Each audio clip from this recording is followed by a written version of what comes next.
I'm going to do something today that's going to make many people cringe. I am going to tear down the most expensive hard drive that I have ever owned. And when I say expensive, you guys have no idea until you see this, and I'll tell you what I paid for it. It'll knock your socks off.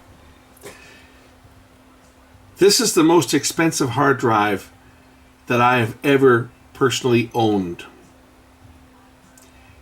How expensive was this drive, you might ask? Well, first of all, let's talk about this drive.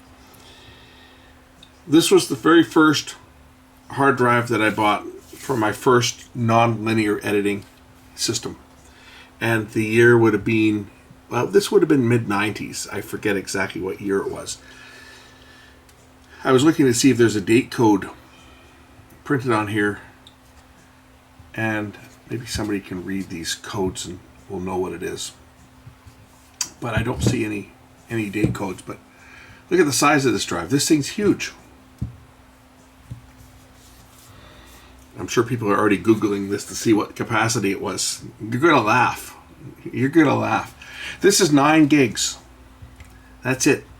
9 gigabytes. It's an Ultra SCSI. And this would be a 7200 RPM Barracuda drive. Look at all the chips on this thing. Incredible, huh? Wow. I still haven't told you what this thing cost. But I will let the cat out of the bag. It was several $1,000s. I believe this hard drive was $4,000. Somewhere in that range, either $4,000 or $4,500. It was a lot of money. And then the dedicated SCSI controller, the Adaptec, probably made in USA at that point too, either that or Canada. But the Adaptec controller was another $500 that was required for this thing. And we're going to take it apart. I mean, this drive probably still is functional, but it may very well be functional, but I don't have a computer that I can even use it on anymore. It's so old. So I thought it might be kind of cool to pop the top off this thing. I got people yelling right now, "No! Don't!" I'll try not to damage it. I'm sure just opening it up will mess it up big time, but let's take out the screws for the hell of it.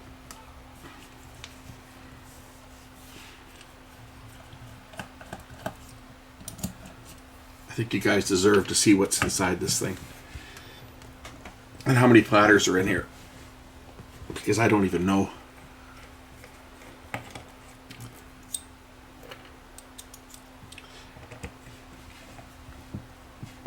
We're just going to take a quick peek. And then I'm going to put the top back on. And hopefully I won't... well, I'm sure it won't be any good. The drive probably doesn't even work at this point because it's been sitting so long without being turned on. I mean, this thing hasn't been turned on in probably 20 years. And I doubt that there's anything on it, because you might wonder how much recording time that we got running under Windows 95 or 98. I think it was 98 that I was using on this computer. Recording time, your file size was limited to 2 gigabytes. So I could basically have 4 2 gigabyte files. And each file was, I think, 3 minutes. Wasn't much. It was ridiculous. A drive like this at full broadcast quality was enough to do a music video. You know, your clips, your source clips, and rendering it out. Enough for one music video. It wasn't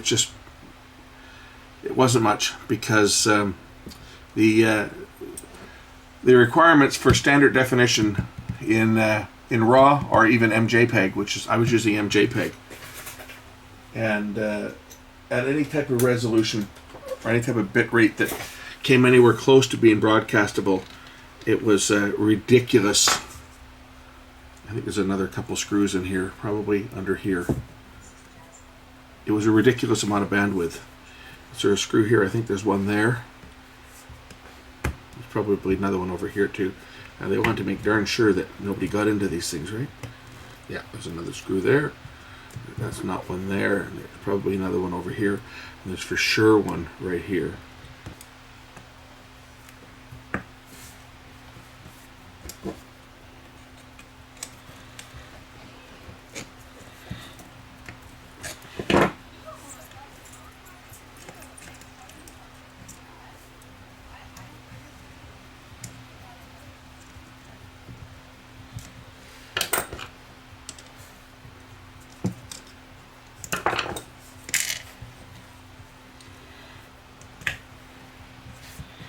Great screwdriver.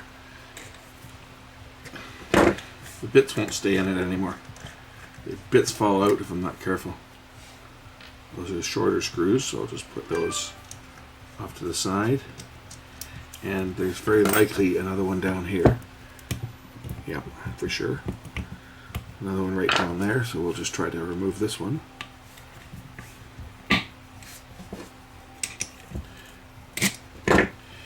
And then this top cover should lift off, and that's a different type of screw again. I bet you there is. Yep, there's another screw. They sure didn't want into this thing, did they?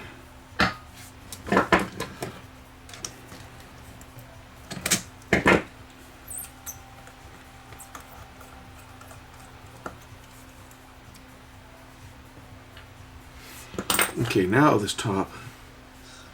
Any more screws? Top should lift off, I think. Yeah, here it goes. Here goes nothing. Wow. Holy crap. There's a lot in this thing. I've just got contamination and there's dust all over it, I'm sure now, but what do we got in this thing? Let's take a close look. So, we have how many platters? You guys count them? 1, 2, 3, 4, 5, 6, 7, 8, what, 9? 3, 4, 5, 6, 7, 10 platters, looks like. Is that what we got in here? I don't want to stick anything in there to get any more dust in than has already got into it. But we've got 10. Yeah, 10 platters. 10 platters, and that would be 20 sides. And my camera won't focus any better than that. 20 heads.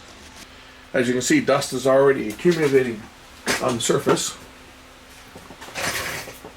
But this drive was no good anyway. I mean, it worked. It did work when I took it apart, but yeah, I don't have a controller or anything for it anymore.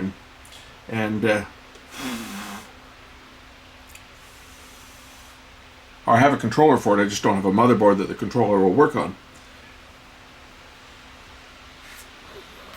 But there it is. The holy grail of hard drives of the day. And a solid aluminum block. And people paid a small fortune. Anybody? Here's a little air filter. Isn't that cute?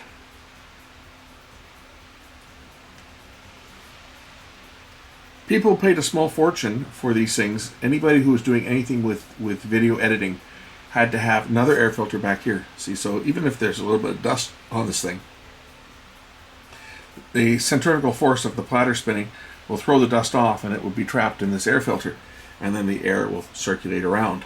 You see, air will fly out, any dust, anything will fly into that filter. So, I mean, even though there's a speck or two of dust on here, it's probably not going to hurt it. It will still work. But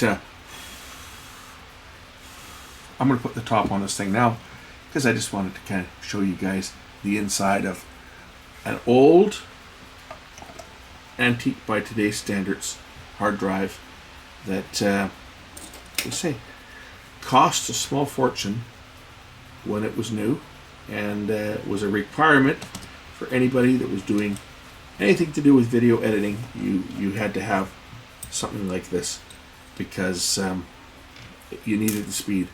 You needed the data rates that only a drive like this could achieve. We've come a long way. You know, back in the day when these were new, we were dealing with mostly IDE drives, and IDE drives just did not have the speed that the SCSI drives have. Of course, with our hard drives today, they're much faster than this. Your serial ATA drives. that's why these have fallen out of favor. Nobody uses SCSI drives anymore, and that's why I took this apart, because it's something that you don't see every day. And so go back up on the shelf of obsolete equipment. It'll probably never ever get used again, unless I someday decide that, hey, maybe I'll fire up an old retro computer. We'll dig up a copy of Windows 98, build an old editor. I've still got the editing card. It's a Miro DC30 Plus that I used, which was a $1,200 card. Yes, a $1,200 capture card to capture analog video.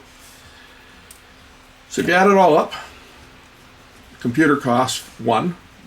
Then there's the SCSI controller, the SCSI hard drive, and it cost a lot of money to do anything when it came to video editing back in the day, in the 90s. And you would put $10,000 easily.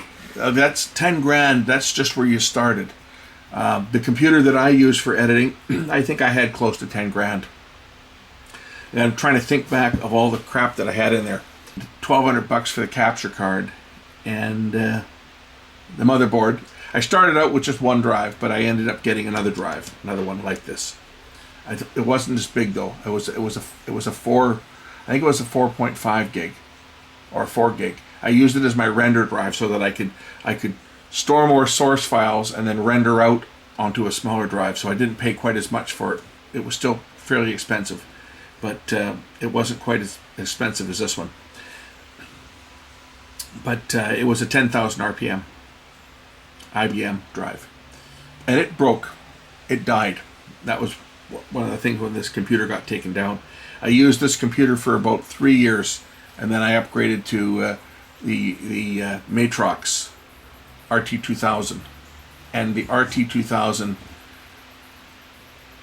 under Windows 98 allowed me to edit DV and edit analog, and it actually let me use IDE drives. Fast IDE drives were good enough for it, but because the data rate was a little lower. The RT2000, it was a MPEG-2 capture card, so it used MPEG-2 IPB, which resulted in very good quality but lower data rates, whereas the DC30, geez, it needed I'm trying to remember, 30, I think it was 30 megabytes per second at 2:1 compression. It was a pig. Anyway, it was ridiculous.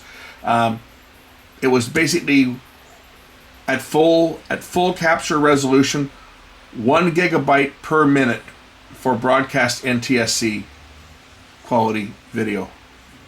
It's crazy. Anyway, I just wanted to show you guys this little drive from my old collection of drives. Now you've seen what's inside one. I say the most expensive hard drive that I personally own. And this thing just about broke the bank when I set up my nonlinear station. And then my clients wondered why I was having to charge them so much when I was shooting weddings. And I was just using this. I wasn't using this to actually edit the wedding on. That was still being done with a linear switcher and 2 tape decks, two video players. This was being used for the montage stuff, doing their slideshows, doing the pre-nuptial stuff, the shots of everybody arriving, the first and second and third dance, etc., where I wanted to do fancy effects, the photo shoots and stuff. That was what this was used for. Everything else I did linear because the limited space would basically boil down to enough time, like 5 minutes of recording time. Anyway, thanks for watching. We'll catch you in the next one. Bye.